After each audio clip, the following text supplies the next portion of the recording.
Welcome to Aspects of Hinduism. Here, this portion of this show is written, directed, illustrated by Professor Author Mrs. Suman Chabra. Today, Professor Chabra will speak to us on humility. Let's see. मेरे सभी दर्शकों को मेरा प्यार भरा नमस्कार। नम्रता, दान वही जो हरे दीनता, रखे दीन दुख धाम नहीं, कर दे सुखी सफल जीवन को, रहे अशुभ परिणाम नहीं। सभी धर्म हमें यही शिक्षा देते हैं कि प्रत्येक मनुष्य को हमेशा नम्रता और मन में सभी प्राणियों के लिए शुभ विचार और दीन भाव रखना चाहिए। जितनी नम्रता हमारे मन में होगी, हमें उस प्रभु को पाने की शक्ति भी बढ़ती चली जाएगी।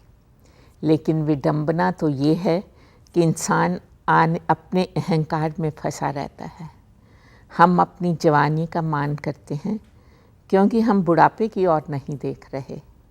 हम अपने स्वस्थ शरीर और बाहरी सुंदरता का मान करते हैं। क्या हमने अस्पतालों में बीमार और अस्वस्थ लोगों के विषय में नहीं सोचा? धनी लोगों को अपने धन पर मान करते देखा है? क्या हमने उन सेठ साहूकारों को पर बुरा समय आते नहीं देखा और कंगाल होते भी नहीं देखा? बड़े बड़े राजनीति के नेताओं को अपनी कुर्सी का मान करते हुए देखा है और उससे नीचे गिरते भी हमने देखा है। अगर इतिहास के पन्ने उल्टें तो तानाशाही सम्राटों को गोलियों के शिकार होते या फांसी के तख्तों पर झूलते हुए भी पड़ा है। फिर भी हम क्यों नहीं नम्रता को अपनाकर किस बात का मान कर रहे हैं? संत कबीर ने इसी सत्य को प्रमाणित करते हुए कहा, लकड़ी कहे लोहार से तू क्या जारे मोहे, एक दिन ऐसा आएगा मैं जारूंगी तो है। माटी कहे कुम्हार से तू क्या रोंदे मोहे, एक दिन ऐसा आएगा मैं रोंदूंगी तो है। बाइबल में भी इसी नम्रता के विषय में यही शब्द दोहराए गए हैं, धन्य हैं वे जो नम्र स्वभाव के हैं, क्योंकि स्वर्ग का राज्य उन्हीं का है। Heaven belongs to them. वे धन्य हैं क्योंकि वे ही इस पृथ्वी के अधिकारी भी बनेंगे। यदि तुम नम्र होकर एक निस्वार्थ बालक के समान नहीं बन सकते, तो उस भगवान के दरबार में प्रवेश करना भी आपके लिए कठिन होगा। सीलवंत सबसे बड़ा, सब रत्नों की खान, तीन लोग की संपदा, रही सील में आन।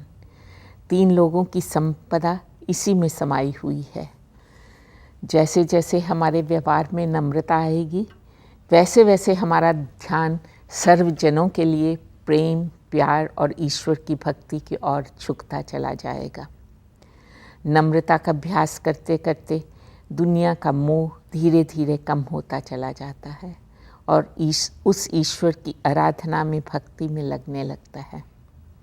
हम इस बात से इनकार नहीं कर सकते कि इस समाज में यदि बहुत से अच्छे व्यक्ति हैं तो कुछ दुर्व्यसनी और बुरे भी हैं, और इस भ्रम में हैं कि वे अपने सिवाय दूसरे इंसान को इंसान ही नहीं समझते। तभी तो कबीरदास जी कहते हैं, बुरा जो देखन मैं चला, बुरा न मिलया कोई, जो दिल खोजो अपना, तो मुझसे बुरा न कोई।